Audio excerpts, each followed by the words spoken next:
ಹೇಳಿ ಅಮ್ಮ, ನಿಮ್ಮ ಯಾವ ಮಾತನ್ನು ಹಂಚಿಕೊಳ್ಬೇಕಿತ್ತು? ಧ್ವನಿ ಕೇಳಕ್ಕೆ ತುಂಬಾ ಖುಷಿ ಆಗ್ತಿದೆ ಇವಾಗ. Thank you. ಹೇಳಿ ಅಮ್ಮ.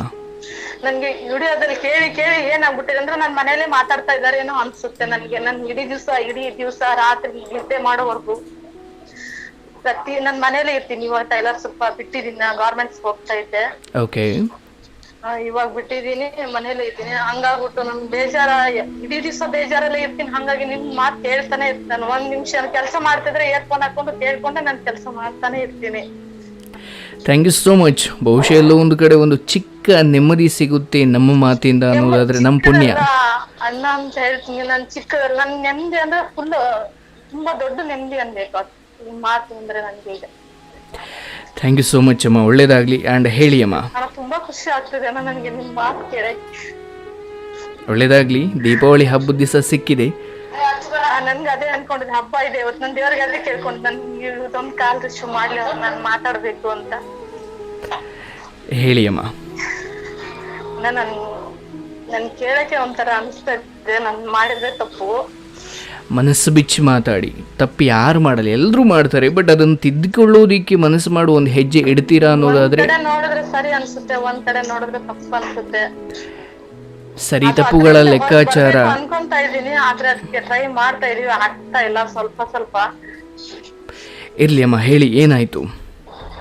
ಹಿಂಗೆ ಮದ್ವೆ ಆಯ್ತು. ಮದ್ವೆ ಆಗಿ ಇವಾಗ 13-14 ವರ್ಷ ಆಯ್ತು. ಅಂದ್ರೆ ನಿಮ್ ಮದ್ವೆ ಆಗಿ 14 ವರ್ಷ. ಅವಾಗ ನನ್ಗೆ ಇಷ್ಟ ಇರ್ಲಿಲ್ಲ ಮದ್ವೆ. ಓಕೆ. ಮದ್ವೆನೂ ಇಷ್ಟ ಇರ್ಲಿಲ್ಲ, ನಮ್ಗೆ ಮದ್ವೆ ಮಾಡ್ಕೊಳ್ಳೋರು ಹುಡ್ಗಾನು ಇಷ್ಟ ಇರ್ಲಿಲ್ಲ ಅವಾಗ. ಓಕೆ. ತುಂಬಾ ಫೋರ್ಸ್ ಮಾಡಿ ನಮ್ಮಮ್ಮ, ಇಲ್ಲ ನಿನ್ ಮದ್ವೆ ಆಗ್ಲೇಬೇಕು, ಆಗಿಲ್ಲ ಅಂದ್ರೆ ನಾನು ಸತ್ತು ಹೋಗ್ತೀನಿ, ಹಂಗೆ ಹಿಂಗೆ, ಇಲ್ಲ ನಿನ್ ಸಾಯಿಸ್ತೀನಿ, ನಮ್ ಮನೇಲಿ ಇರ್ಬೇಡ, ಆತರ ಎದುರಿಸಿ ಮದ್ವೆ ಮಾಡಿದ್ರು. ಓಕೆ. ಆಮೇಲೆ ಹೆಂಗೋ ನಾನು ಹಣೆ ಬರ ಅನ್ಕೊಂಡು ನಾನು ಚಿಕ್ಕ ವಯಸ್ಸಲ್ಲೇ ನಾನು ಹಂಗೆ ಮಾಡ್ಕೊಂಡ್ ಬಂದೆ ಇಲ್ಲಿವರೆಗೂ. ಓಕೆ. ಇಲ್ಲಿವರೆಗೂ ನಾನು ಯಾವ್ದು ಏನು ತಲೆಗೆ ಯಾವ್ದು ಬರ್ಲಿಲ್ಲ ನನ್ಗೆ, ಏನು ಇಷ್ಟ ಈ ತರ ಇಷ್ಟ ಬೀಳ್ಬೇಕು ಹಂಗೆ ಯಾರ ಕಡೆ ಅಂತ. ಸಡನ್ ಆಗಿ ಹೋದ ವರ್ಷ ಲಾಕ್ಡೌನ್ ಅಲ್ಲಿ ನಾನು ಊರಲ್ಲಿದ್ದೆ. ಓಕೆ. ಅವಾಗ ಅಮ್ಮ ಹುಷಾರಿಲ್ಲ ಅಂತ ಬೇರೆ ಕಡೆ ಒಂದು ಹಾಸ್ಪಿಟ್ಲಲ್ಲಿ ಇದ್ವಿ. ಅವಾಗ ನನ್ಗೆ ಒಬ್ರು ಪರಿಚಯ ಆಗಿದ್ದು ಅಂದ್ರೆ ಒಂದ್ ನಿಮಿಷ. ಯಾರೊಂದು ಮದ್ವೆ ಆದ್ರಿ, ಆತ ಏನ್ ಮಾಡ್ತಾನೆ? ಅವ್ರಿಗೆ ಸ್ವಲ್ಪ ಕಾಲ್ ಪ್ರಾಬ್ಲಮ್ ಇದೆ ಫಸ್ಟ್ ಇಂದಾನೆ. ಅವ್ರು ನಮ್ಗೆ ಯಾವ್ದು ಹೇಳಿಲ್ಲ, ಮುಚ್ಚಿಟ್ಟಿದ್ದಾರೆ. ಅವಾಗ ಅಲ್ವಾ, ಮದ್ವೆ ಸಮಯದಲ್ಲಿ ಅಷ್ಟು ಅರ್ಜೆಂಟ್ ಮಾಡ್ಲಿಕ್ಕೆ ಏನ್ ಕಾರಣ ಇತ್ತು ಅದನ್ನ ಹೇಳಿ. ಕಾರಣ ಏನಿಲ್ಲ, ಫಸ್ಟ್ ನಮ್ಮ ಅಕ್ಕನ ಮದ್ವೆ ಆಯ್ತು. ಅವಾಗ ಮದ್ವೆ ಆದಾಗ ಅವ್ರಿಗೆ ತುಂಬಾ ಬಡತನ, ಅವರು ತುಂಬಾ ಟಾರ್ಚರ್ ಕೊಡ್ತಾ ಇದ್ರು ನಮ್ಮ ಅಕ್ಕನಿಗೆ. ಯಾರು? ಗಂಡನ ಮನೆಯವರು. ಓಕೆ. ಆ ತರ. ಅದಕ್ಕೆ ನಮ್ಮಮ್ಮ ಏನಾದ್ರು, ಅವ್ರು ಬಡತನ ಮನೆ ಕೊಟ್ಟಿದೀವಿ, ಮಗಳು ಕಷ್ಟದಲ್ಲಿದ್ದಾರೆ, ಇವ್ರು ಸ್ವಲ್ಪ ಇದ್ದವ್ರು, ದುಡ್ಡಿದ್ದವ್ರಲ್ಲ, ಹಂಗಾಗಿ ಮಗಳನ್ ಕೊಟ್ರೆ ಚೆನ್ನಾಗಿರ್ತಾಳೆ ಅಂತ ಅವ್ರ ಉದ್ದೇಶ. ಮೇನ್ ಆಗಿ ನಾನ್ ಚಿಕ್ಕವಳು ಅಂತ ನೋಡ್ಲಿಲ್ಲ. ಅವರು ಇಬ್ರು ಜೋಡಿ ಯಾವ ತರ ಇರುತ್ತೆ ಅಂತ ಅವ್ರಿಗೇನು ಯೋಚನೆ ಮಾಡ್ಲಿಲ್ಲ. ಅವಾಗ ಅವ್ರಿಗೆ ನನ್ಗೆ ತುಂಬಾ ಡಿಫ್ರೆಂಟ್ ಇದೆ ವಯಸ್ಸು ಎಲ್ಲ. ಬಟ್ ಈಗ ಯಾರಿಗೆ ಕೊಟ್ಟು ಮದುವೆ ಮಾಡ್ತಿದಾರಲ್ಲ, ಅವ್ರಿಗೆ ಸ್ವಲ್ಪ ದೈಹಿಕವಾಗಿ ತೊಂದರೆ ಇದೆ ಅಂತ ನಿಮ್ ತಂದೆ ತಾಯಿಗೂ ಗೊತ್ತಿತ್ತು. ಆದ್ರೂ ಕೂಡ ನಿಮ್ಮನ್ನ ಕೊಟ್ಟು ಮದುವೆ ಮಾಡಿದ್ರು. ಅವರು ತುಂಬಾ ಅವ್ರಿಗೆ ನನ್ಗೆ 14 ವರ್ಷ ಇದ್ದಾಗ ಅವ್ರಿಗೆ ಎಷ್ಟು 25 ವರ್ಷನೋ ಎಷ್ಟು 30 ಗೊತ್ತಿಲ್ಲ. ಓಕೆ. ಆ ತರದಲ್ಲಿ ಮಾಡಿದಾರೆ. ಅದಕ್ಕೆ ಮೊನ್ನೆ ನಾನು ಅದು ಇಲ್ಲಿವರೆಗೂ ನನ್ಗೆ ನನ್ನ ಹಣೆ ಬರನೇ ಇಷ್ಟ ಇದೆ. ನನ್ಗೆ ಯಾರಿಗೆ ಬೈಯಕ್ಕಾಗಿಲ್ಲ, ಯಾರಿಗೆ ಏನು ಹೇಳಕ್ಕಾಗಲ್ಲ ಅಂತ ನಾನು ಸುಮ್ನೆ ಹಂಗೆ ಬಂದಿದ್ದು. ಯಾವ ಪ್ರೀತಿ ಮತ್ತೆ ಅವ್ರ ಮನೇಲೂ ಅಷ್ಟೇ, ನನ್ಗೆ ಯಾವ ಪ್ರೀತಿ ಆಗ್ಲಿ ನೆಮ್ಮದಿ ಆಗ್ಲಿ ಯಾವ್ದು ಸಿಕ್ಕಿಲ್ಲ. ನನಗೆ 8 ವರ್ಷದಿಂದ ಕೆಲಸ ಮಾಡ್ಕೊಂಡ್ ಬಂದಿದ್ದೀನಿ ಜಮೀನಲ್ಲಿ. ನನ್ಗೆ ಬುದ್ಧಿ ಬಂದಾಗಿಂದ. ಎಲ್ಲಿ ಕೆಲಸ ಮಾಡ್ತಿದ್ರಿ? ತವ್ರ ಮನೆಯಲ್ಲೂ ಕೂಡ ಅದೇ ತರ ಕಷ್ಟ ಬಿದ್ದಿದ್ದೀನಿ ನಾನು. ನನ್ ಬುದ್ಧಿ ಬಂದಾಗಿಂದ ನಾನು ಕೆಲಸ ಮಾಡ್ಕೊಂಡೇ ಬಂದಿದ್ದೀನಿ. ನನ್ಗೆ ಯಾರು ಪ್ರೀತಿ ಆಗ್ಲಿ ನಂಗೆ ಯಾವ್ದು ಗೊತ್ತಿಲ್ಲ ನನಗೆ. ಹಂಗೆ ಮದುವೆ ಮಾಡ್ಕೊಂಡ್ ಬಂದ್ರು ಕೂಡ ಗಂಡನ ಮನೆಯಲ್ಲಿ ನನ್ಗೆ ಯಾರು ಅಷ್ಟೊಂದು ಮಾತಾಡ್ಸ್ತಾ ಇರ್ಲಿಲ್ಲ. ನಾನು ಒಂಟಿಗೆ ಇರೋದು ಯಾವಾಗ್ಲೂ. ಹೋಗ್ಲಿ ನನ್ನ ಹಣೆ ಬರ ಅನ್ಕೊಂಡು ನಾನು ಎಲ್ಲ ನಿಂತ್ಕೊಂಡು ಬಂದ್ಮೇಲೆ ನಮ್ದು ಸಂಸಾರ ಸ್ವಲ್ಪ ಬೇರೆ ಆಯ್ತು. ಮೈದ್ನ ಬೇರೆ ಆದ್ರು, ನಾವು ಬೇರೆ ಆದ್ವಿ. ಆಮೇಲೆ ನಾವು ಬೆಂಗಳೂರಿಗೆ ಬಂದ್ವಿ. ಇವ್ರಿಗೆ ಕಾಲು, ನಮ್ಮ ಯಜಮಾನ್ರಿಗೆ ಕಾಲ್ ತುಂಬಾ ನೋವಿದೆ, ಅವ್ರಿಗೆ ಕೆಲಸ ಮಾಡಕ್ ಆಗಲ್ಲ ಅಂತ ಸೆಕ್ಯೂರಿಟಿ ಕೆಲಸ ಕೊಡ್ಸಿದೀವಿ. ನಾನು ಗಾರ್ಮೆಂಟ್ಸ್ ಹೋಗ್ತಾ ಇದ್ದೀನಿ. ಹಾಗಾಗಿ ಮೊನ್ನೆ ಹೋದ ವರ್ಷ ನಾನು ಹಾಸ್ಪಿಟ್ಲಿಗೆಲ್ಲ ಹೋಗಿದ್ದೆ. ಏನಕ್ಕೆ? ಹಾಸ್ಪಿಟ್ಲಿಗೆ ಅಂದ್ರೆ ನಮ್ಮ ಅಮ್ಮನಿಗೆ ಹುಷಾರಿರ್ಲಿಲ್ಲ, ಅವ್ರಿಗೆ ತುಂಬಾ ಹುಷಾರಿರ್ಲಿಲ್ಲ, ಆಪರೇಷನ್ ಎಲ್ಲ ಆಯ್ತು. ಓಕೆ.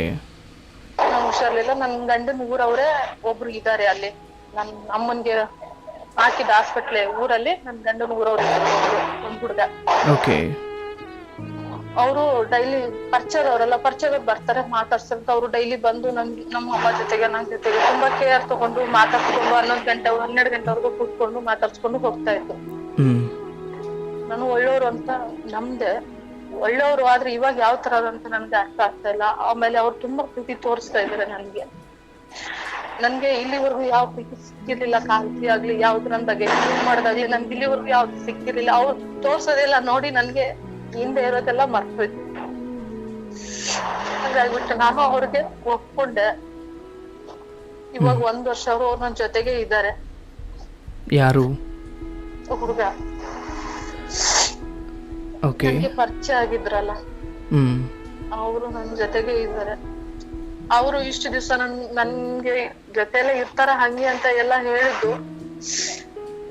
ಅವ್ರಿಗೆ ಮದ್ವೆ ಆಗ್ತಾ ಇದೆ ಇವಾಗ, ಮದ್ವೆ ಆಗಿಲ್ಲ. ಅವಾಗ ಮದ್ವೆ ಆಗ್ತಾ ಇದಾರಂತ ದೂರ ಮಾಡ್ತಾ ಇದಾರ ಏನೋ ಗೊತ್ತಿಲ್ಲ. ಅಲ್ಲ ತಾಯಿ, ಈಗ ನಿನ್ಗೆ ಏನೇನು ಅನಿಸ್ತಾ ಇದೆ ಎಲ್ಲವನ್ನ ಹೇಳ್ತಾ ಇದೆಯಾ ಹೊರತು ಇಲ್ಲಿ ನಿಜವಾಗ್ಲೂ ಏನಾಗಿದೆ ಅನ್ನೋದ್ರ ಅರಿವು ನಿನಗಿದೆಯಾ? ಹಾ ಇದೆ ಅಣ್ಣ. ನನ್ಗೆ ಅದ್ ನಾನು ಹೇಳ್ತಾ ಇದ್ದೀನಲ್ಲ, ನನ್ಗೆ ಏನಾಗಿದೆ ಅಂದ್ರೆ ನನಗೆ ಯಾರು ನನ್ಗೆ ಮನ್ಸ್ ಕೊಟ್ಟು ಯಾರು ಮಾತಾಡಲ್ಲ, ನನ್ ಬಗ್ಗೆ ಯಾರು ಕೇರ್ ಮಾಡಲ್ಲ. ಯಾರಾದ್ರೂ ಅಷ್ಟೇ, ಅಪ್ಪ ಅಮ್ಮ ಆದ್ರೂ ಅಷ್ಟೇ, ಗಂಡನ ಮನೆಯಲ್ಲಾದ್ರೂ ಗಂಡನ ಎಲ್ಲರೂ ಒಂದೇ, ಎಲ್ಲರೂ ಅದೇ ತರ ಐತೆ. ಓಕೆ, ಈಗ ನಿನ್ನ ಮನಸ್ಸನ್ನ ಕೇಳಿಸ್ಕೊಳ್ಳಿ. ಈಗ ನೀನು ಹೇಳ್ತಾ ಇರೋದು ಬಹುಶಃ ಎಲ್ಲಿ ನನಗೆ ಪ್ರೀತಿ ತೋರಿಸ್ಬೇಕಿತ್ತು, ಎಲ್ಲಿಗೆ ಯಾವ ಖುಷಿ ಸಂತೋಷ ಸುಖ ಸಿಗಬೇಕಿತ್ತು ಆ ಎಲ್ಲದರಿಂದಲೂ ನೀನು ವಂಚಿತಳಾಗಿದ್ದೆ. ಬಹುಶಃ ಆ ಒಂದು ಒಂಟಿತನ ಅಥವಾ ಅದೊಂದು ಖಾಲಿ ಜೀವನ ಇತ್ತು. ಅಲ್ಲಿ ಯಾರೋ ಒಬ್ಬರು ಪರಿಚಯ ಆದರೂ ಅದನ್ನು ನೀನು ಬಹುಶಃ ಆತ ನೀನು ಅಂದ್ಕೊಂಡಂತೆ ಎಲ್ಲ ಪ್ರೀತಿಯನ್ನು ಕೊಡ್ಲಿಕ್ಕೆ ಶುರು ಮಾಡ್ದ. ಅದು ನಿನಗೆ ಬಹಳ ಅಚ್ಚುಮೆಚ್ಚಾಯಿತು. ಹಾಗಾಗಿ ನೀವು ಆತನ ಸಂಪರ್ಕದಲ್ಲಿ ಇದ್ರಿ, ಹೌದಲ್ವ? ಬಟ್ ಇದು ನಿಮ್ಮ ಗಂಡನಿಗಾಗಲಿ ಅಥವಾ ನಿಮ್ಮ ಮನೆಯವ್ರಿಗಾಗಲಿ ಯಾರಿಗಾದ್ರೂ ಗೊತ್ತಿತ್ತಾ? ಇಲ್ಲ, ಗೊತ್ತಿಲ್ಲ, ಯಾರಿಗೂ ಗೊತ್ತಿಲ್ಲ. ಆ್ಯಂಡ್ ಈಗ ಅವರು ಬೇರೆ ಮದುವೆ ಆಗ್ಲಿಕ್ಕೆ ಹೋಗ್ತಾ ಇದ್ದಾರೆ. ಆ್ಯಂಡ್ ಅವ್ರಿಗೆ ಮದುವೆನೇ ಆಗಿರಲಿಲ್ಲ ಹಾಗೂ ನೋಡಿದ್ರೆ ಈಗ ಮದುವೆ ಆಗ್ಲಿಕ್ಕೆ ಹೋಗ್ತಾ ಇದ್ದಾರೆ. ಬಟ್ ಅವ್ರ ಜೊತೆ ಹೇಗೆ ಅಂದರೆ ಸುಮ್ಮನೆ ಒಂದು ಸ್ನೇಹ ಇತ್ತಾ ಅಥವಾ? ಅವರು ಹೇಳಿದ್ದು ಬಾಯಿ ಬಿಟ್ಟಿನಿ, ನಂಗೆ ತುಂಬಾ ಇಷ್ಟ. ನಾನು ನೀವು ಊರಲ್ಲಿ ಇದ್ದಾಗಿಂದ ನೋಡ್ತಾ ಇದ್ದೀನಿ, ನೀವು ಅಂದ್ರೆ ತುಂಬಾ ಇಷ್ಟ ನನ್ಗೆ, ಹಂಗೆ ಎಲ್ಲ ಹೇಳಿದ್ದು. ತುಂಬಾ ಕಾಳಜಿ ತೋರಿಸಿದ್ದು, ಪ್ರೀತಿ ತೋರಿಸಿದ್ದು ನನ್ಗೆ. ಹಂಗಾಗಿ ನಾನು ಒಪ್ಕೊಂಡಿದ್ದೆ. ಬಟ್ ಈಗ ನಿನ್ನ ಪ್ರಶ್ನೆ ಏನು? ನನ್ಗದ ಅರ್ಥ ಆಗ್ಲಿಲ್ಲ. ಪ್ರಶ್ನೆ ಏನಂದ್ರೆ ಅದೇ, ನನ್ಗೆ ಇವಾಗ ಅವರು ದೂರ ಮಾಡ್ತಾ ಇದಾರೆ. ಅದಕ್ಕೆ ನನಗೆ ದೂರ ಇರೋದ ಏನು ಅಂತ ಗೊತ್ತಾಗ್ತಿಲ್ಲ. 2 ದಿವಸ ಮಾತಾಡಲ್ಲ, ಆಮೇಲೆ 2 ದಿವಸ ಮಾಡಿದ್ರೆ ಅವ್ರೆ ಸಾರಿ, ನಾನ್ ನಿನ್ ಕಾಲ್ ಬೀಳ್ತೀನಿ, ನಿನ್ ಕೈ ಮುಗಿತೀನಿ, ನೀನ್ ಮಾತಾಡಿಲ್ಲ ಅಂತ ಸಮಾಧಾನ ಇರಲ್ಲ. ನಾನು ಉಪವಾಸ ಇದ್ರೆ ಮನೆಯಲ್ಲೂ ಎಲ್ಲರೂ ಉಪವಾಸ ಇರ್ತಾ ಇದಾರೆ, ಹಂಗೆ ಅಂತ ಎಲ್ಲ ಹೇಳ್ತಾರೆ. ನನ್ಗೆ ಏನ್ ಮಾಡೋದು ಅಂತ ಗೊತ್ತಾಗ್ತಾ ಇಲ್ಲ. ಓಕೆ, ಈಗ ಒಂದು ನಿನ್ನ ನೋವು, ನಿನ್ನೊಳಗೆ ಇರತಕ್ಕಂತಹ ಒಂದು ಏಕಾಂಗಿತನ ಅಥವಾ ನಿನ್ಗೆ ಯಾವುದೋ ಒಂದು ಪ್ರೀತಿ ಸಿಗದೇ ಇರೋದು, ಚಿಕ್ಕ ವಯಸ್ಸಿಂದ ಆಗಿರುವಂತಹ ಈ ಸಮಾಜ ಅಥವಾ ನಿಮ್ಮ ಮನೆಯವರು ಮಾಡಿದಂತಹ ಮೋಸ, ಇದೆಲ್ಲವನ್ನು ಸೈಡ್ಗಿಟ್ಟು ಒಬ್ಬ ಪುರುಷನ ಹೆಂಡತಿಗೆ, ಒಬ್ಬ ಗಂಡಸಿನ ಹೆಂಡತಿಯಾಗಿ ಇನ್ನೊಂದು ಕಡೆ ಈ ರೀತಿ ಹೋಗೋದು. ನಾನು ಮಾತಾಡ್ತಿರೋದು ನಿನ್ನ ಆಸೆಗಳಿಗೆ ಬೆಲೆ ಇಲ್ಲ ಅನ್ನೋದ್ರ ಬಗ್ಗೆ ನಾನು ಮಾತಾಡ್ತಾ ಇಲ್ಲ. ಬಟ್ ಒಂದು ಸಂಬಂಧದೊಳಗಡೆ ಇದ್ದು ಅಥವಾ ಮದುವೆ ಅನ್ನೋ ಒಂದು ಪರಿಶುದ್ಧವಾದ ವಿಚಾರಕ್ಕೆ ಅಂಟಿಕೊಂಡು ಇನ್ನೊಂದು ಕಡೆ ಹೋಗೋದು, ಅದು ನಾನೇನು ಬಿಡಿಸಿ ಹೇಳಬೇಕಾಗಿಲ್ಲ. ಖಂಡಿತ ಅದೊಂದು ಅನೈತಿಕ ವಿಚಾರ. ಆ್ಯಂಡ್ ನಾನು ತುಂಬ ಸ್ಪಷ್ಟವಾಗಿ ಹೇಳ್ತೀನಿ, ಯಾವ ವಿಚಾರ ಈಗ ನಿನ್ನನ್ನು ಆಕರ್ಷಣೆ ಮಾಡ್ತು, ಆತ ನಿನ್ನ ಹತ್ರ ಯಾವುದಕ್ಕೆ ಬಂದ, ಆತನ ಉದ್ದೇಶ ಏನಾಗಿತ್ತು ಗೊತ್ತಿಲ್ಲ. ಬಟ್ ಈ ಮಧ್ಯದಲ್ಲಿ ಬಂದಂಥವರು ಮಧ್ಯದಲ್ಲೇ ಖಂಡಿತ ಹೋಗ್ತಾರೆ. ಇವತ್ತಲ್ಲ, ಮುಂದೆ ಯಾವತ್ತೋ ಒಂದು ದಿವಸ ಅವ್ರು ಹೋಗಲೇಬೇಕು. ಆದರೆ ನಾನು ಹೇಳೋದು, ನಿನ್ನ ಒಂಟಿತನವನ್ನು ನೀಗಿಸಿಕೊಳ್ಳೋದಕ್ಕೋಸ್ಕರ ಇನ್ಯಾರಿಗೂ ನೀನು ಬಲಿಯಾಗಬೇಡ ತಾಯಿ. ಆ್ಯಂಡ್ ಈಗ ನೋಡು, ಆತ ಕಾರಣ ಕೊಟ್ಟು ಹೋಗ್ತಾನೆ, ಆ್ಯಂಡ್ ಹೋಗ್ತಾ ಇದ್ದಾನು ಕೂಡ, ಅವನಿರೋದಿಲ್ಲ. ಬಟ್ ಒಂದು ಸ್ಪಷ್ಟತೆ ತಿಳ್ಕೊ, ಇಲ್ಲಿ ಸ್ವಲ್ಪ ಏರುಪೇರಾದರೂ ಕೂಡ ಇವತ್ತು ಯಾವುದೋ ಒಂದು ಪ್ರೀತಿ ಸಿಕ್ಕಿಲ್ಲ ಅಂತ ನೀನು ಹೋಗ್ತಾ ಇದೆಯಲ್ವಾ, ಈವನ್ ಜೀವಂತವಾಗಿದ್ದರೂ ಕೂಡ ಸತ್ತ ಹೆಣವಾಗಿ ಬದುಕೋ ಪರಿಸ್ಥಿತಿ. ಯಾಕಂದರೆ ಇವೆಲ್ಲ ಸೂಕ್ಷ್ಮ ವಿಚಾರಗಳು. ಆ್ಯಂಡ್ ಯಾರನ್ನೂ ಮುಚ್ಚಿಟ್ಟು ನೀವೇನೋ ಒಂದಷ್ಟು ದಿನ ಮಾತ್ರ ವಿಚಾರಗಳನ್ನ ಮುಂದುವರಿಸ್ಬೋದು.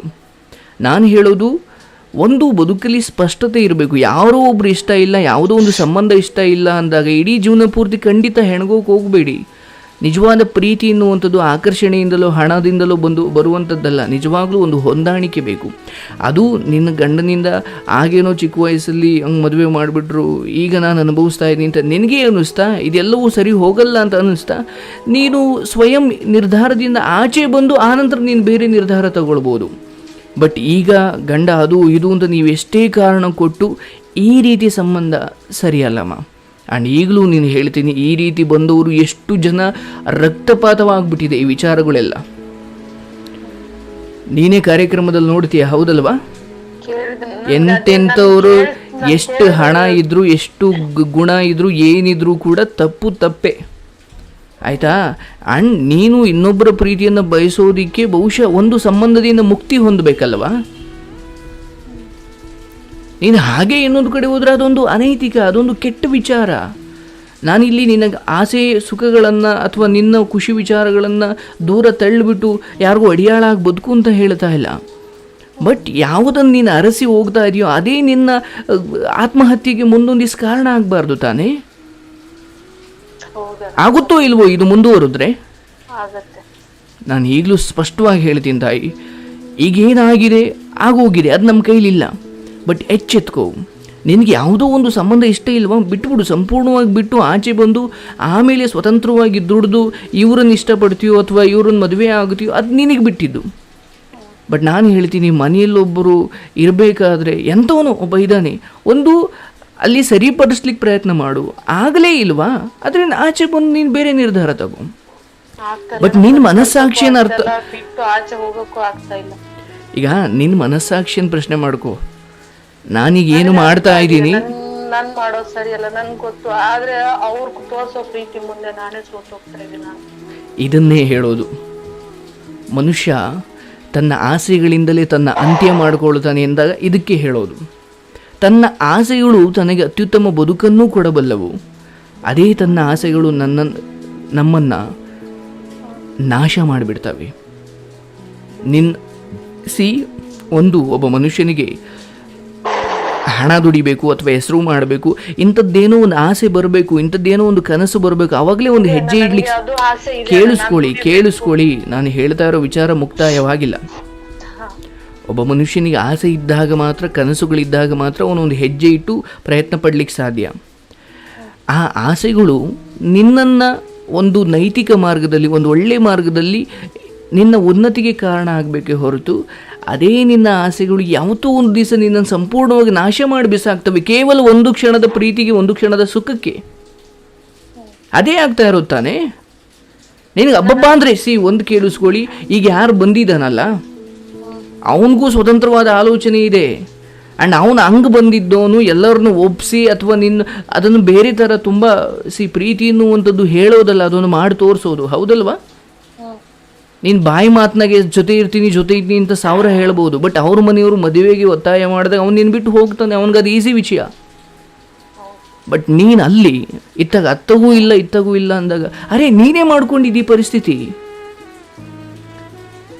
ಯಾರೋ ಒಬ್ಬರು ದೇವಸ್ಥಾನದಲ್ಲಿ ಒಂದು ಹೊತ್ತಿನ ಊಟ ಕೊಡ್ತಾ ಇರ್ತಾರೆ. ಅಟ್ಲೀಸ್ಟ್ ಆ ಊಟ ಆತನ ಆತನನ್ನು ಜೀವಂತವಾಗಿಟ್ಟಿದೆ. ಬಟ್ ಇವನೇ ಈ ಊಟ ಸರಿ ಇಲ್ಲ, ನನಗೆ ಇದಕ್ಕೆ ಇನ್ನೊಂದು ಯಾವುದೋ ದೊಡ್ಡ ದೇವಸ್ಥಾನದಲ್ಲಿ ಇದಕ್ಕಿಂತ ಚೆನ್ನಾಗಿರೋ ಊಟ ಕೊಡ್ತಾರೆ ಅಂತ ಆ ದೇವಸ್ಥಾನಕ್ಕೆ ಹೋಗ್ತಾನೆ. ಇಲ್ಲಿ ಜಗಳ ಮಾಡ್ಕೊಂಡು ಹೋಗ್ತಾನೆ, ಸುಮ್ಮನೆ ಹೋಗಲ್ಲ. ಆ ದೇವಸ್ಥಾನದಲ್ಲಿ ಇವನನ್ನು ಒಳಗಡೆನೇ ಬಿಡೋದಿಲ್ಲ. ಈಗ ಈ ದೇವಸ್ಥಾನವೂ ಇಲ್ಲ, ಇಲ್ಲಿ ನೋಡಿದ್ರೆ ಜಗಳ ಆಡ್ಕೊಂಡು ಬಂದಿದ್ದಾನೆ. ಅವನ ಬದುಕು ಹೇಗೆ ಉಳಿಬೇಕು? ಹಾಗಾಗಿ ನಾನು ಹೇಳೋದು, ಒಪ್ಪೊತ್ತಿನ ಅನ್ನಕ್ಕೋಸ್ಕರ ವರ್ಷದ ಕೂಳನ್ನು ಕಳ್ಕೊಳ್ಬೇಡಿ. ಒಂದು ಸ್ಪಷ್ಟತೆ ಇಲ್ಲದೇನೆ ಯಾವ ವಿಚಾರಕ್ಕೂ ಕೈ ಹಾಕಬೇಡಿ. ಅದೆಂಥದ್ದೇ ಸುಖ ಕೊಡೋದಿರ್ಬೋದು, ಅದೆಂಥದ್ದೇ ನಿನ್ನ ಆಸೆಗಳನ್ನು ಪೂರೈಸ್ಬೋದು, ನಿನಗೆ ಖುಷಿ ಕೊಡ್ಬೋದು, ಏನೇ ಕೊಡ್ಬೋದು. ಬಟ್ ಅದು ಯಾವುದೋ ಒಂದು ಕ್ಷಣಿಕವಾದ ವಿಚಾರ, ಅವನು ನನ್ನನ್ನು ಮಧ್ಯದಲ್ಲೇ ಬಿಟ್ಟು ಹೋಗ್ತಾನೆ ಅಂತ ಒಂದು ಚಿಕ್ಕ ಯೋಚನೆ ಬಂದರೂ ಕೂಡ ಅದನ್ನು ದಯವಿಟ್ಟು ಬಿಟ್ಟು ಒಂದು ಸ್ವಲ್ಪ ಸೈಲೆಂಟ್ ಆಗಿಬಿಡಿ. ಕ್ಷಣಿಕ ಸುಖಕ್ಕೆ ದಾಸರಾಗಿ ಆನಂತರ ನರಕ ಅನುಭವಿಸೋದಕ್ಕಿಂತ ಸುಮ್ಮನಿರೋದೇ ಬೆಟರ್ ಅಲ್ವಾ? ಸ್ವಲ್ಪ ದಿನ ಸುಮ್ಮನಿರಿ, ಆನಂತರ ನಿನಗೆ ದಾರಿ ಕಾಣುತ್ತೆ. ಏನು ನೀನೀಗ 14 ವರ್ಷ ಚಿಕ್ಕ ಹುಡುಗಿ ಅಲ್ಲ, ನಿನಗೆ ಸರಿ ಯಾವುದು ತಪ್ಪಿ ಯಾವುದು, ಯಾವುದನ್ನು ವಿರೋಧಿಸಬೇಕು, ಯಾವುದನ್ನು ಸರಿ ಆಗಲಿಲ್ಲ ಅಂದರೆ ಬಿಟ್ಟು ಹೋಗಬೇಕು, ಇದೆಲ್ಲವೂ ನಿನಗೂ ಗೊತ್ತು. ನೀನು ಹೇಳ್ತೀಯ ಅರೆ ಇಲ್ಲ ಸರ್ ಹಂಗೆ ಬಿಡ್ಲಿಕ್ಕೆ ಆಗಲ್ಲ, ಪರಿಸ್ಥಿತಿ ಕಷ್ಟ ಇದೆ. ಅರೆ ಅನುಭವಿಸು ತಾಯಿ, ನಿನಗೇನು ಬೇಕು ಅದು ನೀನು ಪಡ್ಕೊಳ್ಳೋಕೆ ತಯಾರಿಲ್ಲ ಅಂದರೆ ನೀನು ಅಳ್ಳೂಬಾರ್ದು. ಇಲ್ಲ ನನ್ಗೆ ಅವ್ರು ಬೇಕೆ ಅಂತ ನನ್ಗೆ ಇವಾಗ ಮನ್ಸಿಂದ ನಾನು ಗಟ್ಟಿ ಇದ್ದೀನಿ, ನಾನು ಮಾತಾಡಬಾರ್ದು, ಯಾರು ಬೇಡ ಅಂತ. ಈಗ ನಾನು ಹೇಳೋದಿಷ್ಟೇ, ಪದೇ ಪದೇ 2 ದಿವಸ ಸುಮ್ಮನೆ ಇರೋದು, ಆಮೇಲೆ ಮೆಸೇಜ್ ಮಾಡೋದು, ಫೋನ್ ಮಾಡೋದು. ಅರೆ ಅವರು ಮಾಡ್ತಾರಮ್ಮ, ಅವ್ರು ಇಷ್ಟ, ಅವ್ರಿಗೆ ಬೇಕು ಅವ್ರು ಮಾಡ್ತಾರೆ. ನಿನ್ನ ಪ್ರಜ್ಞೆ ಎಲ್ಲೋಗಿದೆ? ಆ್ಯಂಡ್ ಯಾವತ್ತೋ ಒಂದು ದಿವಸ ಹತ್ತು ತನ್ನ ಬದುಕನ್ನು ತಾನೇ ನಾಶ ಮಾಡ್ಕೊಂಡು ನೀವು ಅವರು ಅದು ನಿಮಗೆ ಬಿಡ್ತೀನಿ ತಾಯಿ. ಎಲ್ಲ ಗೊತ್ತಿದ್ದು ಇಲ್ಲ ಅವ್ರು ಮೆಸೇಜ್ ಮಾಡ್ತಾರೆ, ಅವರು ಬಿಟ್ಟು ಬಿಟ್ಟು ಮಾತಾಡ್ತಾರೆ, ಒಂದು ದಿವಸ ಹಿಂಗಿರ್ತಾರೆ, ಒಂದು ದಿವಸ ಹಂಗಿರ್ತಾರೆ. ಅಂತಹದ್ದೊಂದು ವಿಚಾರದೊಂದಿಗೆ ನೀನು ಸಂಬಂಧ ಕಲ್ಪಿಸ್ಕೊಂಡಿದ್ದೀಯಾ ಅನ್ನೋದೇ ನೀನು ಕೆಟ್ಟ ವಿಚಾರ. ಏನು ಅದನ್ನು ಬೇರೆ ಏನೋ ಹೇಳಲಿಕ್ಕೆ ಹೋಗ್ತಾ ಇದ್ದೀರಾ. ನಿಮ್ಮ ಹತ್ರ ಇರೋ 1000 ಕಾರಣ ಇರ್ಬೋದು ಅಲ್ಲಿನ ಜೊತೆ ಸಂಬಂಧ ಕಲ್ಪಿಸ್ಕೊಳ್ಳೋದಕ್ಕೆ. ಇವ್ರು ನನಗೆ ಪ್ರೀತಿ ಕೊಡಲ್ಲ, ಇವ್ರು ನನ್ನನ್ನು ಲೆಕ್ಕಕ್ಕಿಟ್ಕೊಂಡಿಲ್ಲ. ಅರೆ ಅದಕ್ಕೆ ಬೇರೆ ಬೇರೆ ಮಾರ್ಗಗಳಿದ್ದಾವೆ. ಇವರು ಪ್ರೀತಿ ಕೊಡ್ತಿಲ್ಲ ಅಂತ ಹೋಗೋರ್ನೆಲ್ಲರನ್ನು ಫ್ರೆಂಡ್ ಮಾಡ್ಕೊಳ್ತೀರಾ, ಬರೋರ್ನೆಲ್ಲರನ್ನು ಜೊತೆ ಇಟ್ಕೊಳ್ತೀರಾ? ಅರೆ ನೋಡಮ್ಮ, ನಿನ್ನ 10 ಕೆಲಸ ಏನೇ ಒಳ್ಳೇದಿದ್ರು ಇಂತಹ ವಿಚಾರಗಳಿದಾವಲ್ಲ, ಇವೆಲ್ಲವೂ ಭಾವನೆಯ ವಿಚಾರ, ಭಾವನಾತ್ಮಕ ವಿಚಾರ. ನಿನ್ನನ್ನೇ ನಂಬ್ಕೊಂಡಿರೋ ಇನ್ಯಾರೋ ಒಬ್ಬ, ಈಗ ಆಲ್ರೆಡಿ ನಿನ್ನನ್ನು ಅಗ್ನಿ ಸಾಕ್ಷಿಯಾಗಿ ಹಿರಿಯರ ಸಾಕ್ಷಿಯಾಗಿ ಮದುವೆ ಆಗಿರೋ ಆ ಕುಟುಂಬ ಇದನ್ನು ತುಂಬ ಸೀರಿಯಸ್ಸಾಗಿ ತಗೊಂಡ್ರೆ ಇದು ಎಲ್ಲಿಗೂ ಹೊರಟೋಗ್ಬಿಡುತ್ತೆ. ನೀನು ಅಂದ್ಕೊಂಡಿದೀಯ ಇದೆಲ್ಲವೂ ಮರೆಯಲ್ಲಿ ನಡೆಯುವ ವಿಚಾರ ಅಂತ. ಯಾವುದನ್ನು ತುಂಬಾ ದಿನ ಮಾತಾಡ್ತಾ ಇದ್ದೆ, ಅವರು ತುಂಬಾ ದೂರದಲ್ಲಿದ್ದಾರೆ, ನಾನು ಬೇರೆ ಊರಲ್ಲ. ಆದ್ರೆ ಫೋನಲ್ಲಿ ಮಾತಾಡ್ತಿದ್ದಾರೆ, ಸಂಪರ್ಕ ನಮ್ಗೆ ಇಬ್ಬರಿಗೂ ನಾವು ಮೀಟ್ ಆಗಿಲ್ಲ, ಫೋನಲ್ಲಿ ಮಾತಾಡ್ತಾ ಇದ್ದಾರೆ. ನಾನು ಹೇಳೋದಿಷ್ಟೇ, ನೀವು ದೂರ ಇದ್ದೀವಿ ಅದು ಇದು ಅಂದ್ಕೊಂಡು ನೀವೆಷ್ಟೇ ಬಹಿರಂಗವಾಗಿ ಮುಚ್ಚಿಟ್ರು ಕೂಡ ಅಂಥದ್ದೇನೋ ನಿಮ್ಮ ಒಳಗಡೆ ಸಂಘರ್ಷ ನಡೀತಾ ಇದೆ ಅನ್ನೋದೇ ಸತ್ಯ ತಾನೇ. ನೀವೆಲ್ಲದರಿಂದ ಮುಚ್ಚಿಡ್ಬೋದು, ಬಟ್ ನಿಮ್ಮಿಂದ ಆ ಸತ್ಯವನ್ನು ಮುಚ್ಚಿಡ್ಲಿಕ್ಕೆ ಸಾಧ್ಯ ಇದೆಯಾ? ನಿಮ್ಮೊಳಗಿರೋ ಆ ವಿಚಾರಗಳು ಕಾಲಕ್ರಮೇಣ ನಿಮ್ಮ ಯೋಚನೆಗಳನ್ನು ಬದಲಾಯಿಸುತ್ತೆ, ನೀವು ಮಾತಾಡೋ ರೀತಿಯನ್ನು ಬದಲಾಯಿಸುತ್ತೆ, ನಿಮ್ಮ ವರ್ತನೆಯನ್ನು ಬದಲಾಯಿಸುತ್ತೆ. ಆ ವರ್ತನೆಗಳೇ ಜಗತ್ತಿಗೆ ನೀವೇನು, ನಿಮ್ಮ ಒಳಗಡೆ ಏನಿದೆ, ನೀವೆಲ್ಲಿದ್ದೀರಾ, ನೀವೇನು ಮಾಡ್ತಾ ಇದ್ದೀರಾ, ನೀವು ಹೇಳದೆ ಹೋದ್ರೂ ಜಗತ್ತಿಗೆ ಗೊತ್ತಾಗುತ್ತೆ. ಏನೋ ಒಂದು ಯಾರನ್ನು ಕೊಲೆ ಮಾಡಿದಾಗ, ಯಾರ ಮನೇಲೂ ಕಳ್ಳತನ ಮಾಡಿದಾಗ ಒಬ್ಬ ವ್ಯಕ್ತಿ ಇದಕ್ಕಿದ್ದಾಗೆ ಅವನ ವರ್ತನೆಯಲ್ಲಿ ಬದಲಾಗುತ್ತೆ. ಯಾಕಂದರೆ ಅವನಲ್ಲೊಂದು ಭಯ ಇದೆ. ಸುಮ್ಮನೆ ವ್ಯಕ್ತಿ ಬದಲಾಗ್ತಾನ? ನೀವು ಮಾಡ್ತಾ ಇರೋ ಸರಿ ಇರ್ಬೋದು ಅಥವಾ ತಪ್ಪಿರ್ಬೋದು, ಕಾಲಕ್ರಮೇಣ ನಿಮ್ಮನ್ನು ನಾವು ವರ್ತನೆಯಲ್ಲಿ ಯೋಚನೆಯಲ್ಲಿ ಬದಲಾಯಿಸ್ತಾ ಹೋಗ್ತವೆ, ಹೌದಲ್ವಾ? ನೀವು ಬಡವನಿಂದ ಶ್ರೀಮಂತನಾದಾಗ ಅವನ ವರ್ತನೆಯಲ್ಲಿ ಬದಲಾಗುತ್ತೆ, ಅದೇ ಶ್ರೀಮಂತನಿಂದ ಬಡವನಾದಾಗಲೂ ಅವನ ವರ್ತನೆ ಬದಲಾಗುತ್ತೆ. ಹಾಗೆ ನಿಮ್ಮ ಒಳಗಡೆ ಏನು ಯೋಚನೆ ನಡೀತಾ ಇದೆಯಲ್ಲ ಅದಕ್ಕೆ ತಕ್ಕನ ಹಾಗೆ ನಿಮ್ಮ ವರ್ತನೆ, ನಿಮ್ಮ ನಡವಳಿಕೆಗಳು ಇರ್ತವೆ. ಆ್ಯಂಡ್ ಅಂತಿಮವಾಗಿ ಹೇಳೋದಿಷ್ಟೇ ಅಮ್ಮ, ನೀನಿಲ್ಲಿ 1000 ಕಾರಣಗಳನ್ನ ಕೊಟ್ಕೊಂಡು ಇದನ್ನು ಮುಂದುವರಿಸಿದ್ರು ಕೂಡ ಅಂತಿಮವಾಗಿ ನಾನು ಒಂದು ಮಾತ್ರ ಸ್ಪಷ್ಟವಾಗಿ ಹೇಳಬಲ್ಲೆ, ಇದೊಂದು ಒಳ್ಳೆಯ ಅಂತ್ಯ ಅಂದು ತಗೊಳ್ಳಲ್ಲ. ನಾನು ಈಗಲೇ ಹೇಳಿಬಿಟ್ಟಿರ್ತೀನಿ. ಅಣ್ಣ, ನನ್ನ ಮನ್ಸಾರೆ ನಾನು ಹೇಳ್ತಾ ಇದ್ದೀನಿ, ನನಗೆ ಅವ್ರ ಜೊತೆ ಮಾತಾಡ್ಬೇಕು ಅನ್ನೋ ಉದ್ದೇಶ ನನ್ಗೆ ಇವಾಗಿಲ್ಲ. ನನ್ಗೆ ಏನಂದ್ರೆ ನನ್ನ ಮನ್ಸಿಗೆ ನನಗೆ ಸಮಾಧಾನ ಇಲ್ಲ. ನೀವು ನನ್ಗೆ ಹೇಳಿದ್ರೆ ನನಗೆ ಒಂದು ಧೈರ್ಯ ಬರುತ್ತೆ, ನನಗೆ ಒಂದು ಸಮಾಧಾನ ಸಿಗುತ್ತೆ ಅಂತ. ನೋಡಿ, ನಾನು ಹೇಳೋದು ನಿಮ್ಮಲ್ಲಿ ಮೊದಲನೇದಾಗಿ ಇಂತಹದೊಂದು ಯೋಚನೆ ಬಂದಿರೋದೇ ಮೊದಲ ಗೆಲುವು ಅಂತ ನಾನು ಹೇಳ್ತೀನಿ. ಯಾಕಂದರೆ ಏನೋ ಒಂದು ಕೆಟ್ಟದಾಗ್ತಿದೆ ನಿಜ, ಅದು ಯಾವುದೋ ಒಂದು ಕೆಟ್ಟ ಪರಿಸ್ಥಿತಿಲಿ ಅಂಥದ್ದೊಂದು ಸಂಪರ್ಕ ಬೆಳೀತು, ಮಾತು ಮುಂದುವರಿತು, ವಿಚಾರಗಳು ವಿನಿಮಯ ಅದು ಬಿಟ್ಬಿಡೋಣ, ಅದು ನಮ್ಮ ಕೈಲಿಲ್ಲ. ಬಟ್ ಯಾರ್ದೋ ಒಬ್ರು ಕತೆ ಕೇಳಿದಾಗಲಾದ್ರೂ ನಿನಗೆ ಗೊತ್ತಾಗಬೇಕಲ್ವಾ? ಏನು ಎಲ್ಲರೂ ಹುಡ್ತಾನೆ ಬುದ್ಧಿವಂತರು? ಖಂಡಿತ ಅಲ್ಲ. ಎಲ್ಲರೂ ಹುಡ್ತಾನೆ ಸರಿ ತಪ್ಪುಗಳನ್ನು ಜೊತೆಲಿ ಇಟ್ಕೊಂಡೇ ಬಂದಿರೋದಿಲ್ಲ. ಯಾವುದೋ ಒಂದು ತಪ್ಪು ನಿಮ್ ಮಾತು ಕೇಳಿಸ್ಕೊಂಡ, ನನ್ನ ಯೂಟ್ಯೂಬ್ ಅಲ್ಲಿ ನಾನು ಕೇಳಿಸ್ಕೊಂಡ, ನಾನು ಯಾವತ್ ನಿಮ್ ಮಾತು ಕೇಳಿಸ್ಕೊಂಡ ಅವತ್ತು ನನ್ಗೆ ಒಂದ್ ಸ್ವಲ್ಪ ನನ್ಗೆ ಅರಿವಾಯ್ತು, ನನ್ ಮಾಡ್ತಾರೋ ತಪ್ಪು, ಈ ತರ ತಪ್ಪು ಕೆಲಸ ಇದು, ಈ ತರ ಮಾಡ್ಬಾರ್ದು, ನಾನು ಮಾತಾಡ್ಬಾರ್ದು. ಅವತ್ತಿಂದ ನಾನು ಸ್ವಲ್ಪ ಅವತ್ತು ಮಾಡ್ತಾನೆ ಇದ್ದೀನಿ ಮಾತಾಡಕ್ಕೆ. ನೋಡು, ಒಂದು ಮಾತಂತೂ ಹೇಳ್ತೀನಿ, ನಿನ್ನ ಬದುಕು ಆ್ಯಂಡ್ ನಿನಗಾಗಿರೋ ಅನುಭವ ಹಾಗೂ ನೀನು ಎದುರಿಸಿರೋ ಕಷ್ಟಗಳು ಇವೆಲ್ಲವನ್ನು ಒಟ್ಟುಗೂಡಿಸಿದ್ರೆ ಇಡೀ ಹೆಣ್ಣು ಕುಲಕ್ಕೆ ನೀನು ಮಾದರಿಯಾಗಬಹುದು. ಅಂತಹದ್ದೊಂದು ನೋವಿನ ಅನುಭವ ನಿನಗಿದೆ, ಅಂತಹದ್ದೊಂದು ಬದುಕಿನ ಕಷ್ಟಗಳನ್ನು ನೋಡ್ಕೊಂಬಂದಿರೋ ಹೆಣ್ಣು, ಅಂತಹದ್ದೊಂದು ಛಲ ಇದೆ, ಅಂತಹದ್ದೊಂದು ಪ್ರಬುದ್ಧತೆ ಇದೆ. ಇದೆಲ್ಲವೂ ಇದ್ದಾಗಲೂ ನೀನು ಯಾವುದೋ ಒಂದು ವಿಚಾರವನ್ನು ಹಿಡ್ಕೊಂಡು ಪ್ರೀತಿಗೋಸ್ಕರ ಯಾವುದೋ ಒಂದು ವಿಚಾರಕ್ಕೆ ಹೋಗ್ತೀವಿ. ದಯವಿಟ್ಟು ಬೇಡ. ನಿನಗೆ ಪ್ರೀತಿ ಕೊಡೋರು 1000 ಜನ ಸಿಗ್ಬೋದು, ಬಟ್ ಒಂದು ಮಿತಿ ಇದೆ, ಅದನ್ನು ದಾಟಿ ಹೋಗ್ಬಿಟ್ರೆ ಅದು ಬೇರೆ ರೂಪ ಪಡ್ಕೊಂಡ್ಬಿಡುತ್ತೆ. ಹಾ ಈಗ ನನ್ನನ್ನು ಬಹಳ ಪ್ರೀತಿಯಿಂದ ಮಾತಾಡಿಸ್ತಕ್ಕೆ ನಿಮ್ಮ ಹತ್ರ 1000 ಕಾರಣ ಇರ್ಬೋದು, ಬಟ್ ನೀವೊಂದು ಗುರು ಅಂದ್ಕೊಂಡಾಗ, ಒಬ್ಬ ಸೋನು ಸರ್ ಅಂದ್ಕೊಂಡಾಗ, ಒಬ್ಬ ಅಣ್ಣ ಅಂದ್ಕೊಂಡಾಗ, ಒಬ್ಬ ತಮ್ಮ ಅಂದ್ಕೊಂಡಾಗ, ಒಬ್ಬ ಗೆಳೆಯ ಅಂದ್ಕೊಂಡಾಗ, ಎಲ್ಲದಕ್ಕೂ ಒಂದು ಗೆರೆ ಇದೆ ಅಲ್ವಾ, ಒಂದು ರೇಖೆ ಇದೆ ಅಲ್ವಾ. ಅದನ್ನು ಮೀರಿದಾಗ ಎಂಥದ್ದು ಕೂಡ ಹಳಸೋಗ್ಬಿಡುತ್ತೆ, ಅದು ತುಂಬ ದಿನ ಉಳಿಯುವುದಿಲ್ಲ. ಆ್ಯಂಡ್ ಅನೈತಿಕವಾಗಿ ಒಂದು ಕ್ಷಣದ ಸುಖಕ್ಕೆ ಬಲಿಯಾಗಿ ಅದಾದ ನಂತರವೇ ಅವರ ವ್ಯಕ್ತಿತ್ವದ ಬಗ್ಗೆ ಅವ್ರಿಗೆ ಅಸಹ್ಯ ಅನ್ಸ್ಕೊಳ್ಳೋ ಕ್ಷಣಗಳು ಬರ್ತಾವಲ್ವಾ. ನಾನು ಹೇಳೋದು ಅಂತಹದ್ದೇನು ಕೇಳಿಸ್ಕೊಳ್ಳಿ, ನೀವೇನೂ ಮಾಡಬೇಕಾಗಿಲ್ಲ, ಬಟ್ ಅಂತಹದೊಂದು ವಿಚಾರದೊಳಗಡೆ ನಾನು ಇದ್ದೀನಿ. ಆ್ಯಂಡ್ ಈ ರೀತಿ ಇದ್ದವರು ಏನೆಲ್ಲ ಆದ್ರೂ ಒಂದು ವಿಚಾರ ನಿಮಗೆ ಕಿವಿಗೆ ಬಿತ್ತು, ನಿಮ್ಮ ಪುಣ್ಯ. ಹಾಗಾಗಿ ನೀನು ಖುಷಿಯಿಂದ ಬದುಕಲಿಕ್ಕೆ ಆ್ಯಂಡ್ ನಿನ್ನ ಬದುಕನ್ನು ಖುಷಿಯಾಗಿ ಇಟ್ಕೊಳ್ಳಿಕ್ಕೆ 1000 ಕಾರಣ ಇರ್ಬೋದು. ನಿನ್ನ ತಂದೆ ತಾಯಿ ನಿನ್ನ ಹೇಗೆ ನೋಡಿಕೊಂಡ್ರು, ನಿನ್ನ ಗಂಡ ಹೇಗೆ ನೋಡ್ತಿದ್ದಾನೆ ಅದು ಬೇಡ, ನೀನು ಹೇಗೆ ಅವ್ರನ್ನ ನೋಡ್ಬೋದು ಅಷ್ಟು ಮಾತ್ರ ನಿನ್ನ ಕೈಲಿದೆ. ಗೊತ್ತಿಲ್ಲ ಯಾವಾಗ ಮುಗ್ದೋಗುತ್ತೋ, ಏನು ಅವ್ರು ಬೈದವರೇ ಅಂತ ಅವ್ರಿಗೆ ಸಾವಿಲ್ಲ ಅಂತಲ್ಲ, ಅವ್ರಿಗೂ ಸಾವಿದೆ. ಆ್ಯಂಡ್ ನೀನು ತುಂಬ ನೋವು ಅನುಭವಿಸಿರೋಳು ಅಂತ ನೀನು ಸಾಯ್ದಲ್ಲೇ ಇರ್ತೀವಿ, ನಿನಗೂ ಒಂದು ಸಾವಿದೆ. ಈಗ ನಾನು ಒಳ್ಳೆ ಕೆಲಸ ಮಾಡ್ತಿದ್ದೀವಿ ಅಂತ ನಮಗೆ ಸಾವಿಲ್ವ, ಎಲ್ರಿಗೂ ಇದೆ ಅಲ್ವಮ್ಮ. ನನ್ನನ್ನು ನೀನು ಹೇಗೆ ನೋಡ್ತೀಯ ಅದು ನನಗೆ ಖಂಡಿತ ಮುಖ್ಯ ಅಲ್ಲ, ಬಟ್ ನೀನು ನನ್ನನ್ನು ಬೈದ್ರು ಹೊಗಳಿದ್ರು ನಾನು ನಿನ್ನನ್ನು ಹೇಗೆ ನೋಡ್ತೀನಿ ಅನ್ನೋದು ಬಹಳ ಮುಖ್ಯ ಅಲ್ವಾ. ಆಗ ತಾನೇ ನಾವೇನು ಅಂತ ಗೊತ್ತಾಗೋದು. ನಿರ್ಧಾರ ಮಾಡು, ಸರಿ ಇವ್ರು ಹೆಂಗೆ ನೋಡ್ಕೊಳ್ತಾರೋ ನನಗದು ಬೇಕಾಗಿಲ್ಲ. ಎಷ್ಟು ಜನ ಹೆಣ್ಮಕ್ಳು ಇಂತಹ ಒಂದು ನರಕದಿಂದ ಆಚೆ ಬಂದು ಗಾರ್ಮೆಂಟ್ಸಲ್ಲೂ ಎಲ್ಲ ಒಂದು ಕಡೆ ಕೆಲಸ ಮಾಡ್ಕೊಂಡು ಬದುಕ್ತಾ ಇದ್ದಾರೆ. ಇಲ್ಲ ಸರ್ ನನಗೆ ಅಷ್ಟು ಶಕ್ತಿ ಇಲ್ಲ ಅಂದಾಗ, ಸರಿ ಅಲ್ಲೇ ಇದ್ದುಕೊಂಡು ನೀನು ಹೇಗೆ ಬದಲಿಕ್ಕೆ ಸಾಧ್ಯ ಅದನ್ನು ನೋಡು. ಅದನ್ನು ಬಿಟ್ಟು ಯಾರೋ ಸರಿ ಇಲ್ಲ ಅಂದ್ಕೊಂಡು ಕೆಟ್ಟ ವಿಚಾರಗಳನ್ನ ಮೈ ಮೇಲೆ ಎಳ್ಕೊಳ್ಳೋದು, ಇವನ್ ನಿನ್ನ ಮನಸ್ಸಿಗೆ ತಗೊಳ್ಳೋದು ಕೂಡ ಅತ್ಯಂತ ಕೆಟ್ಟ ವಿಚಾರ. ಅದು ಈ ಕ್ಷಣಕ್ಕೆ ನೀನು ಗೊತ್ತಾಗದೇ ಇರ್ಬೋದು. ಹಾಗಾಗಿ ನಿನಗೆ ಪುಣ್ಯ ಒಂದು ಸ್ವಲ್ಪ ಬೇಗ ನಮ್ಮನ್ನು ತಲುಪಿದ್ದೀರಾ, ಹಾಗೂ ನಿಮಗೂ ಒಂದು ಸ್ವಲ್ಪ ಅರಿವಾಗಿದೆ, ಅದು ಬಹಳ ಖುಷಿ ನನಗೆ.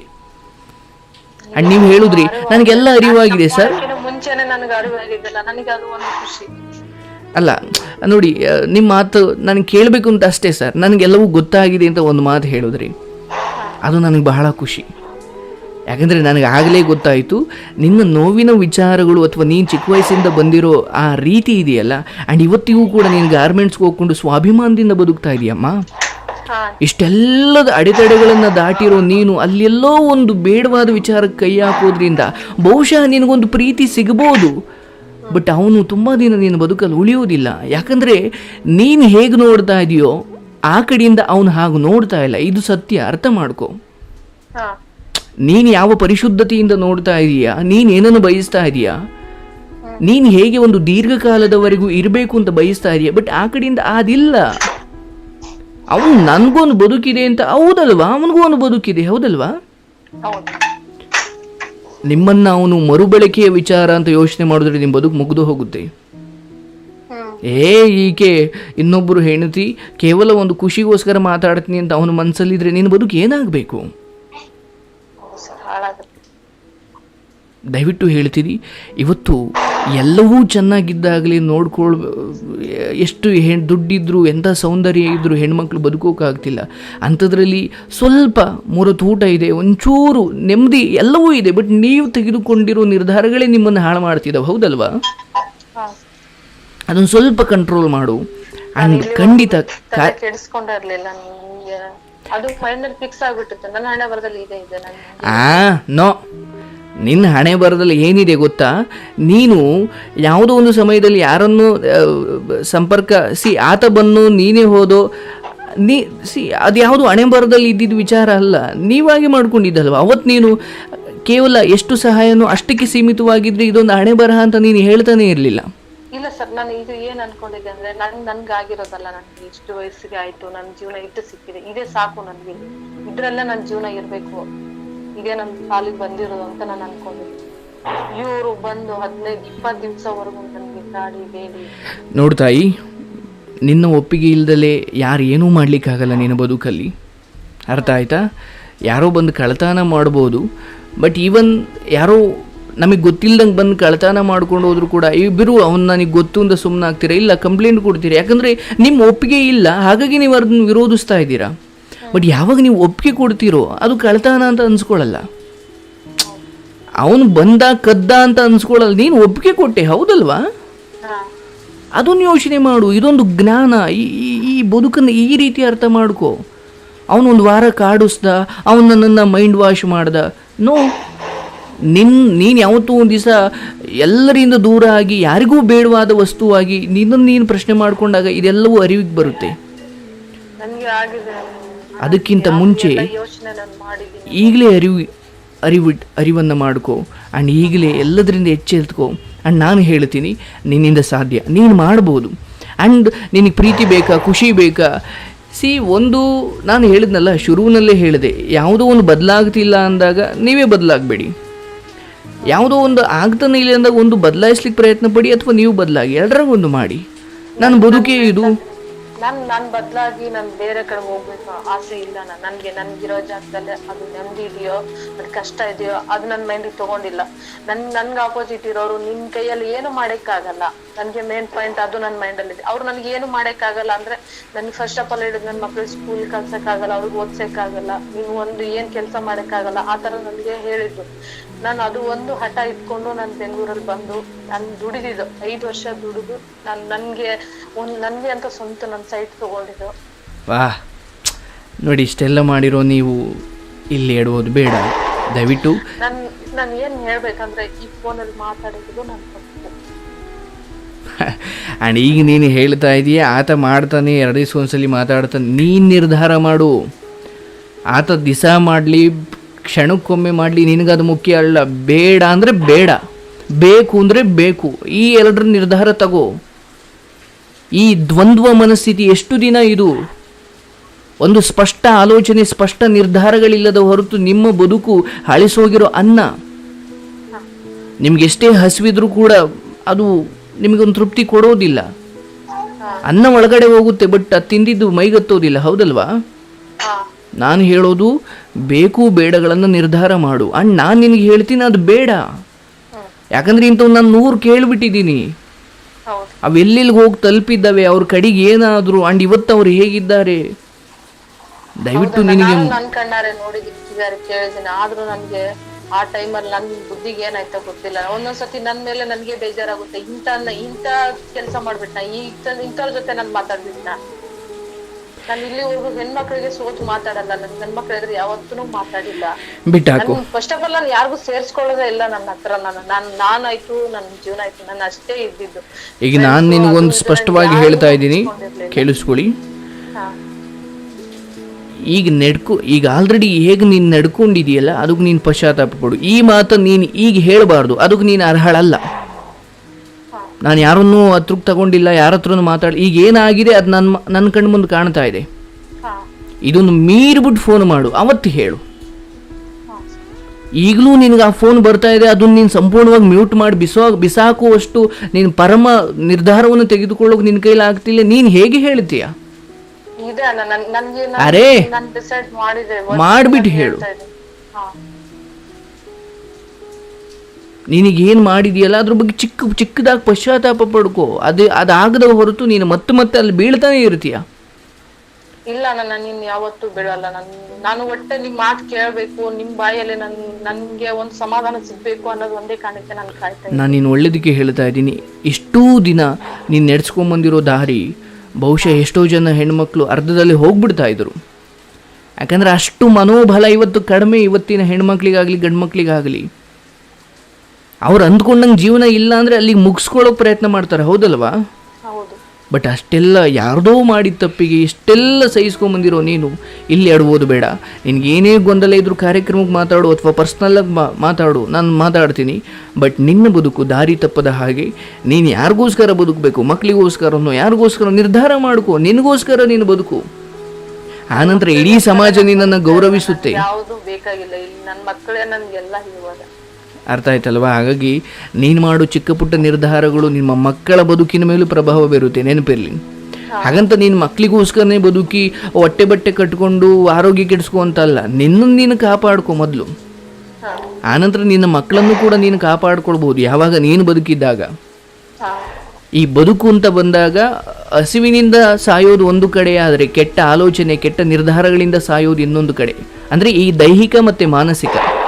ಹ್ಮ್ ಸರಿಯಾದ ಸಮಯಕ್ಕೆ ಊಟ ಸಿಗದೆ ಹೋದರೆ ದೈಹಿಕವಾದ ನೋವು, ಹಾ ಸರಿಯಾದ ಸಮಯಕ್ಕೆ ಸರಿಯಾದ ನಿರ್ಧಾರ ತೆಗೆದುಕೊಳ್ಳದೆ ಹೋದರೆ ಅದೊಂದು ಮಾನಸಿಕ ನೋವು, ಅದೊಂದು ಯಾತನೆ. ಈ ಎರಡನ್ನೂ ಆಗದ ಹಾಗೆ ಸಮ ಪ್ರಮಾಣದಲ್ಲಿ ನಿಭಾಯಿಸ್ಕೊಂಡು ಹೋಗು. ನಿರ್ಧಾರ ಮಾಡು. ಯಾರು ಇಲ್ಲಿವರೆಗೂ ಏನಾಯಿತು ಅದು ಬೇಕಾಗಿಲ್ಲ, ಯಾಕಂದರೆ ಅದು ನಿನ್ನ ಕಂಟ್ರೋಲಾಗಿ ಇಲ್ಲ. ಇನ್ಮೇಲೆ ಏನಾಗಬೇಕು ಅದು ನೀನು ನಿರ್ಧಾರ ಮಾಡು. ಅವ್ನ ಫೋನ್ ಬರಲಿ ಬರ್ದೇ ಇರಲಿ ಆ್ಯಂಡ್ ಅವ್ನು ಎಷ್ಟು ಸರಿ ಮುಂದಕ್ಕೆ ಬಂದು ಕೇಳಿದ್ರು ಕೂಡ ನಿನ್ನ ನಿರ್ಧಾರಗಳು ಬದಲಾಗಬಾರ್ದು. ಓಕೆ, ಒಳ್ಳೆಯದಾಗಲಿ and thank you so much. ಯಾಕಂದರೆ ಇಂಥ ವಿಚಾರಗಳನ್ನ ನಂಬಿಕೆ ಇಟ್ಟು ಹೇಳಬೇಕಂದ್ರೆ ಒಂದು ಗಟ್ಟಿ ಗುಂಡಿಗೆ ಬೇಕು ನನ್ನ ಪ್ರಕಾರ.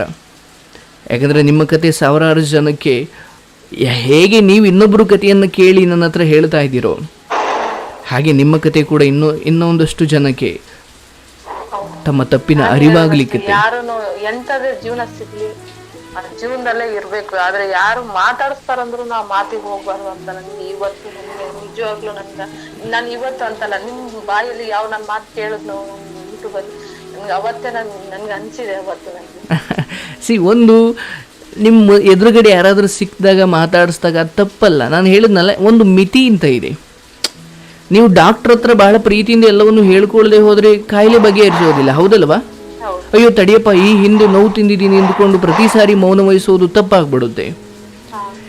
ಎಲ್ಲದಕ್ಕೂ ಅದರದ್ದೇ ಆದ ಶಿಷ್ಟಾಚಾರಗಳಿದ್ದಾವೆ, ಅದರದ್ದೇ ಆದ ಮಿತಿಗಳಿದ್ದಾವೆ, ಹೌದಲ್ವಾ? ಡಾಕ್ಟ್ರ್ ಹತ್ರನೂ ಒಂದು ಮಿತಿ ಇದೆ. ಒಬ್ಬ ಸ್ವಾಮೀಜಿ ಹತ್ರ ಏನೋ ಹೇಳ್ಕೊಳ್ಬೇಕಾದ್ರೆ ಅದಕ್ಕೂ ಒಂದು ಮಿತಿ ಇದೆ. ಎಲ್ಲಿ ಬಾಯಿ ಬಿಟ್ಟು ಮಾತಾಡಬೇಕು ಖಂಡಿತ ಮಾತಾಡಬೇಕು, ಬಟ್ ಯಾವ ವಿಚಾರಗಳು ಖಂಡಿತ ಮುಂದೆ ನಮಗೊಂದು ದೊಡ್ಡ ನರಕ ತೋರಿಸುತ್ತೆ ಅಂತ ಒಂದು ಮುನ್ಸೂಚನೆ ಗೊತ್ತಿದ್ದು ನೀನು ಮಾಡ್ತೀಯಲ್ಲ, ಅದು ಬಹಳ ತಪ್ಪು. ಆ್ಯಂಡ್ ಒಳ್ಳೆಯದಾಗಲಿ, ಆ ಎಲ್ಲದರ ಅರಿವು ನಿನಗಾಗಿದೆ, ಬಹಳ ಖುಷಿ ಆಯಿತು. And thank you so much. ಕಾರ್ಯಕ್ರಮ ಕೇಳ್ತಾ ಇರಿ, ಒಳ್ಳೆಯದಾಗಲಿ. ಆ್ಯಂಡ್ ಮತ್ತೆ ಫೋನ್ ಮಾಡಬೇಕು, ನಿನ್ನ ಬದುಕು ಚೆನ್ನಾಗಿರೋದ್ರ ಬಗ್ಗೆ ನನ್ನ ಜೊತೆ ಮಾತಾಡಬೇಕು. ಮತ್ತೆ ಇದೇ ಪ್ರಾಬ್ಲಮ್ ಇದೇ ಕಂಪ್ಲೇಂಟ್ ಬರಬಾರ್ದು.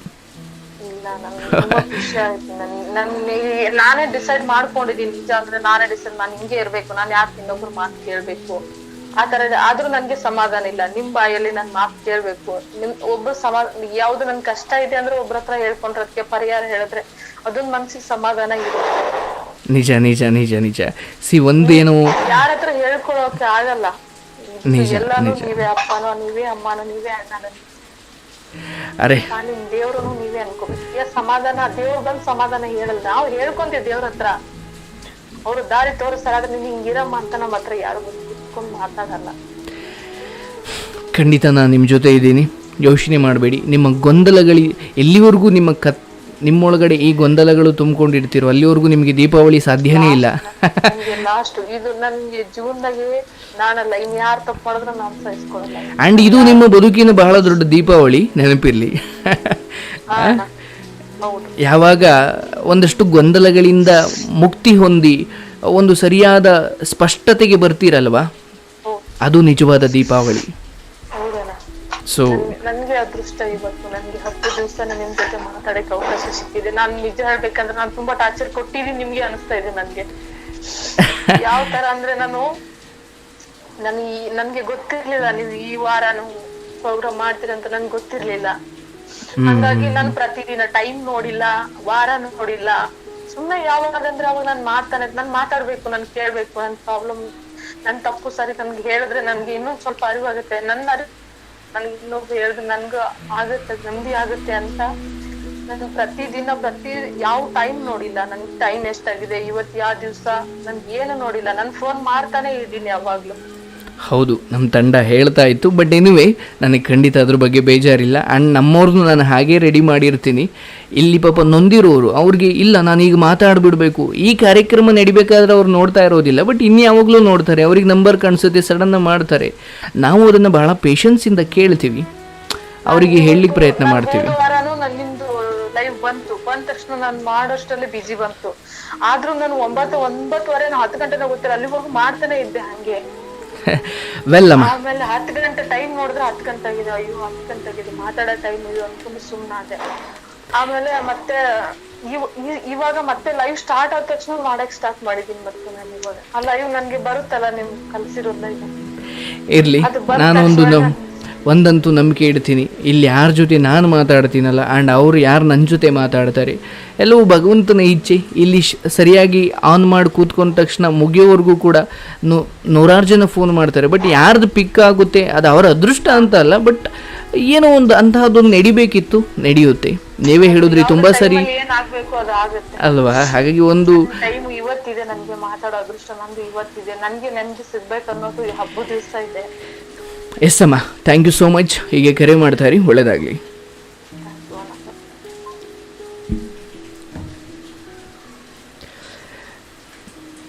ಅವ್ರಿಗೊಂದು ಖುಷಿ ಇದೆ ಆ್ಯಂಡ್ ಯಾವುದೋ ಒಂದು ಸಮಸ್ಯೆಯಿಂದ ಮುಕ್ತರಾದೆ ಅನ್ನೋ ಒಂದು ಪರಮ ತೃಪ್ತಿ ಆಕೆಗಿದೆ. ಇಷ್ಟೇ ಹೇಳೋದು, ನಾನೇನು ಮಾಡ್ತಾ ಇದ್ದೀನಿ, ನಾನು ಎಲ್ಲೋ ಒಂದು ಕಡೆ ತಪ್ಪು ದಾರಿಲಿ ಹೋಗ್ತಾ ಇದ್ದೀನಿ, ಇದು ಅರಿವಾಗಿ ಅದನ್ನು ತಿದ್ದಿಕೊಳ್ಳೋ ಪ್ರಯತ್ನ ಸ್ವತಃ ನಿಮ್ಮಿಂದಲೇ ಆಗುತ್ತಲ್ಲ, ಅದು ನಿಜವಾದ ದೀಪಾವಳಿ, ಅದು ನಿಜವಾದ ಜ್ಞಾನೋದಯ. ಅದು ಬೇಕು ಬದುಕಲ್ಲಿ.